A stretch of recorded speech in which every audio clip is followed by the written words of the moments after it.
Get ready, Saiyan! Now you'll face my blade!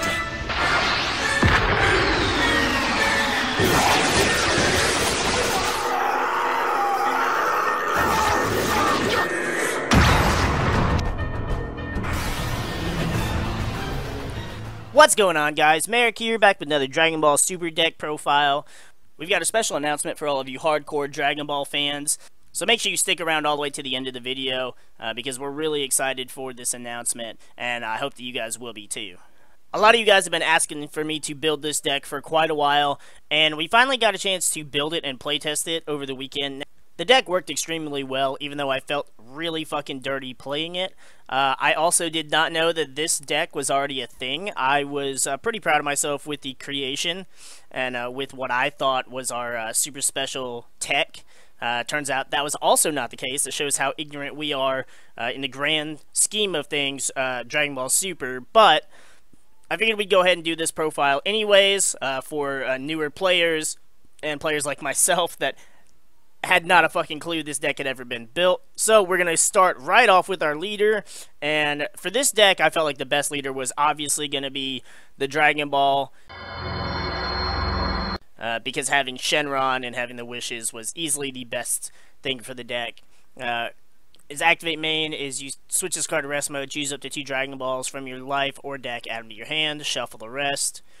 And then when you have 7 Dragon Balls in a drop, you add a wish card, a desire card back from the drop to your hand, and you flip the card over into Miraculous Arrival Shenron. He still can attack. Activate main says once per turn, draw a card, choose a desire from your hand, equal energy, and play it without paying its cost, or remove 7 Dragon Balls from the drop, and choose one of your battle cards and give it triple attack and 10,000 power for the duration of the turn, and then he basically flips back over and he can't reawaken for the rest of the game. Great leader, but honestly the best part to using this leader was the fact that not only was it the fastest to be able to awaken, but because it gave us the ability to play Child's Wish, which was the core card to run the engine in the deck. Now obviously since we're playing Shenron, we had to play 7 Dragon Balls. It's a 0 cost, just let you draw a card, just to, you know, sift through your deck and get the rest of the Dragon Balls so you can awaken as quick as possible. Then we've got the best wish card in the game, a Child's Wish. It's a 2-cost desire card that says, if your leader card is a Shenron card, choose one battle card in your drop area of 15,000 or less power and energy cost of 3 or less and play it. This was the main card that ran this deck, was a Child's Wish, and I'll get to why in a minute. We also ran 2 World Peace.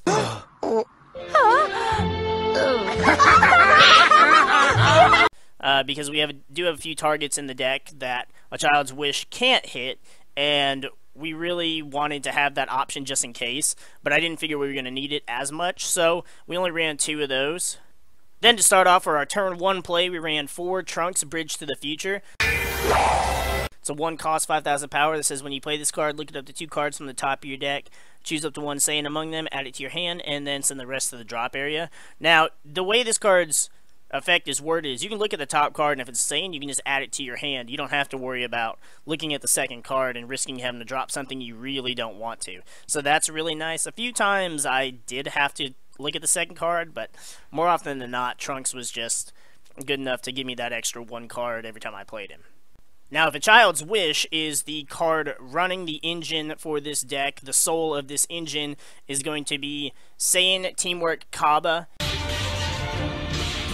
He's a 2-cost, 10,000 power that says, while this card is in play in your battle area, decrease the energy cost and the specified green energy cost of Kalila and Kale in your hand by 1. When you play this card, look it up to the top 10 cards of your deck, choose up to a Kalila or Kale, add it to your hand. If you chose to add Kalila, you can play it instead, and then you shuffle your deck. So, ideally, this is always going to be your turn 2 play. And we'll say 98% of the time, it's going to happen. Even if you have to combo this card to the drop, which is usually what I'll do. I'll attack with the Trunks, combo that, or when I'm being attacked, defend with that, and then turn 2, we're going to Child's Wish and get out that Kaba. Or if we have the green energy and we can play it for free, we're going to play it, then combo it away, and then Child's Wish, and bring it right back and do it all over again. Then we have the first target for Saiyan Teamwork Kaba. It's Unstoppable Ambition, Super Saiyan Kalila. It's a 2 cost 20,000 that says your battle cards can't be KO'd by your own skills and they can't be placed in the drop area by your own skills. When you play this card, choose a card from your life and add it to your hand. So not only is she a quick and early 20k, but she prevents your own cards from blowing up your own cards, and she also helps you self-awaken. So that one's really nice to be able to play. The other card that we like to play off of Kaba's ability is Bold Super Saiyan 2 Kalila. She's a 4 cost 20,000 power. We're going to ignore the evolve cost because you don't ever evolve her. Her auto says when you play this card, look it up to 7 cards from the top of your deck, choose up to 1 Universe 7 with 15,000 power or less, and play it. Then shuffle your deck. So ideally, you want to play the Kaba. The Kaba's going to search out the Kalila. Now, you can search out the green Kalila if that's your only target, but obviously the red one is better because the red one then allows you to look at the top 7 and search for a Universe 6 to play. Now, your ideal Universe 6 target is going to be Sister Attack Saiyan Kale. She's a 2 cost 10,000 power that says, when this card attacks, if another Universe 6 is in play in your battle area, draw 1 card and this card gains 5,000 power for the duration of the turn. So if you played her via Kalila's effect, Kalila's a Universe 6, therefore this Kale is automatically going to get the draw and the extra 5,000 boost. If that Kale is not available to play, there is another option in the deck, although it does feel kind of like a waste. It's Dauntless Kale.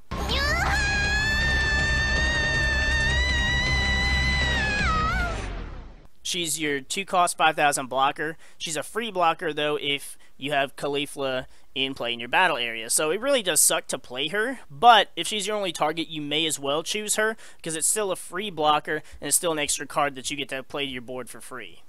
Then lastly, we have our final candidate for Kaba's ability, and it's Hidden Awakening Kale.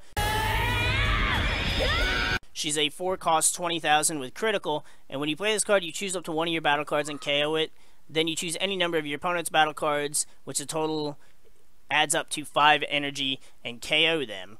And that's where the Kalila comes into play, is you don't have to KO your own cards when you play this Kale. Also, when this card attacks, if you have 5 or less cards in your hand, you draw 1 card.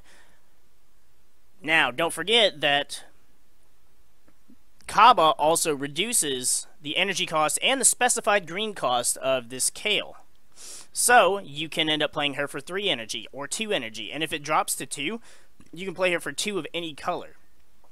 And then start KOing stuff and start drawing stuff and critting. Now, this is one of the best targets for the Shenron ability to give her the extra 10,000 and triple attack. That's triple attack, crit, and you can draw if you combo on every attack. That's a really, really powerful option to go with. But since this deck is all Veggies, all Saiyans, I thought I would be slick and use 3 Black Mass Saiyan the Devastator. He's a 3 cost 19,000 with critical. That says during your turn, if your leader card is black, and there are a total of 15 or more Saiyans in your and your opponent's drop area when this card attacks, is negated, or fails to deal damage to your leader in battle, choose up to 1 card in their life and send it to their warp. So ideally, you're either going to crit the life away, or you're going to warp it away if they don't let the attack go through. Now, this was the main card I was thinking of when it came to Shenron's ability. Give him triple attack, fails to hit 3 times, bam, they auto-lose. What I didn't know is this idea had already been done. Apparently this won like some big event, I think in Central America or in South America, I'm not sure which.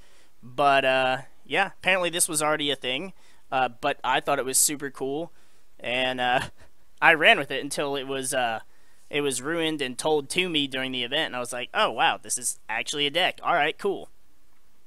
But nonetheless, it was really fun to play, and I did enjoy playing, like, just spamming a Child's Wish. It reminded me so much of my Zamasu deck, where I just kept spamming the Goku Black over and over and over again to spam more and more tokens.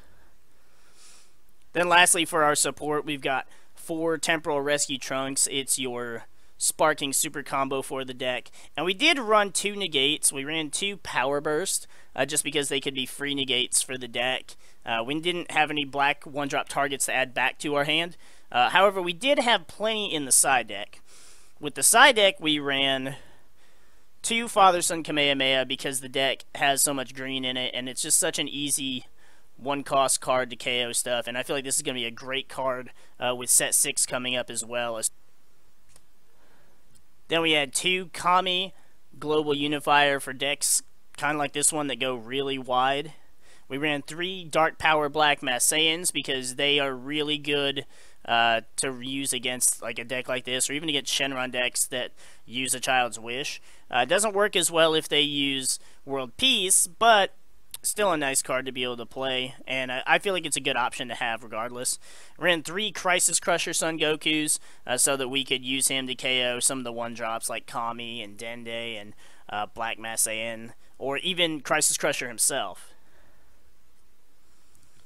Then we ran 3 Time Control Cronoa because Shugesh is still a thing, especially with the Broly leader running around, and I just will not be caught off guard by Shugesh. It just won't happen. If I get beat and they beat me without Shugesh, then fine and dandy. They earned it, but I'm not going to lose to Shugesh just because I wasn't prepared for it. Then lastly, we ran 2 Haru Attacker Majins. I feel like, again, with yellow being so dominant, this is a really good card to have in the side deck. It basically opens up your plays. It gives you a free crit card, and if you wanted to add cards to your drop, you could. I never use that ability. It's really just about it being a crit attacker and it restanding 4 of your energy. Now, round 1 during the tournament, we played against a Cell deck. He was playing with only 1 of the Growing Evil Life Form Cell, so he did have Cell's Birth in the deck, but it didn't really get to the point where Cell was a threat. I don't believe we got hit by Perfect Force Cell. It may have happened once, but we did end up taking that match 2-0. Round 2, as we were playing a round 1, a player who had the bye, he didn't know what he was going to play that day. And watching me play this, he decided he was going to rebuild his. This was also after I learned this was a deck.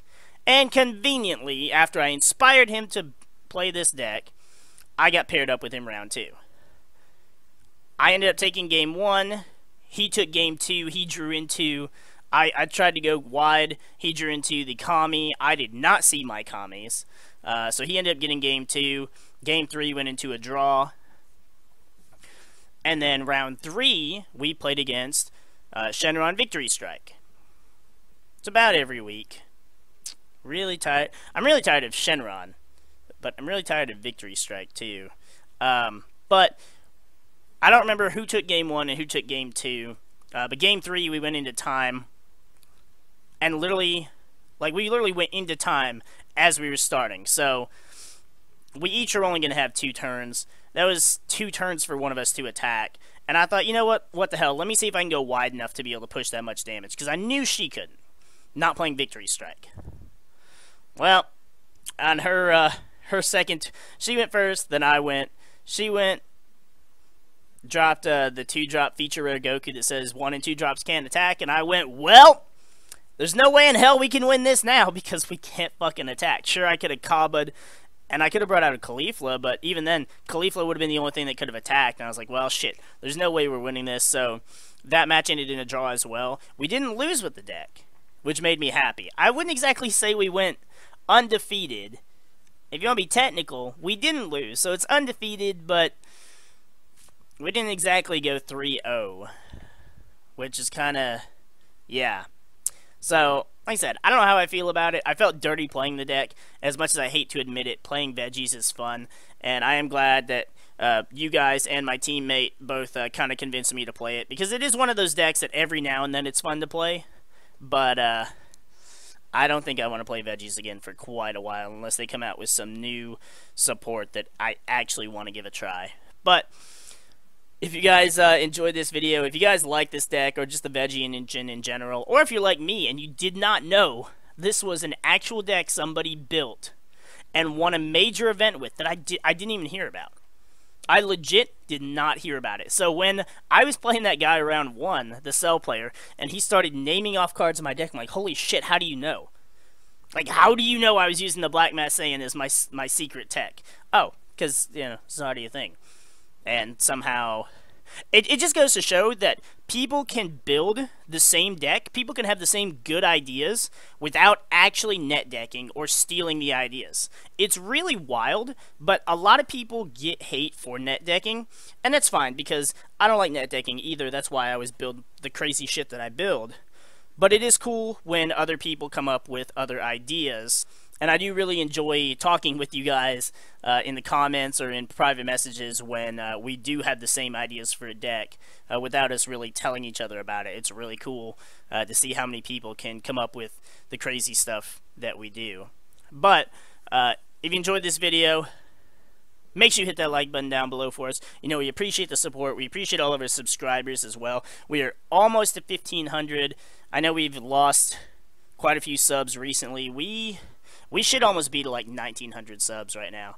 And I know that part of that's my fault. Part of that's also the fault of some really entitled subscribers. And I'm sure those are the ones that we lost. So, not really too upset about it. Just seeing the numbers suck. But for those of you that have continued to support the channel, I did want to go ahead and let you guys know that when we hit 1,500, we are finally going to get around to that mat giveaway that I was telling you guys about before. We have the mat design just about finished up, and it looks dope as shit. The guy put a lot of hard work into it. He's put up with my bullshit about the design quite a bit, with me changing my mind on things over and over again. But he is fantastic at designing these things, and we're going to have more mat designs coming out soon. And hell, we might even put up a shop where you guys can buy these different designs. And I'm not going to spoil it right now, but we've got something really fucking dope in mind for some future playmat designs. So keep an eye out for that as well. But on that final note, we're going to go ahead and get the freak out of here, and we'll see you guys in the next video.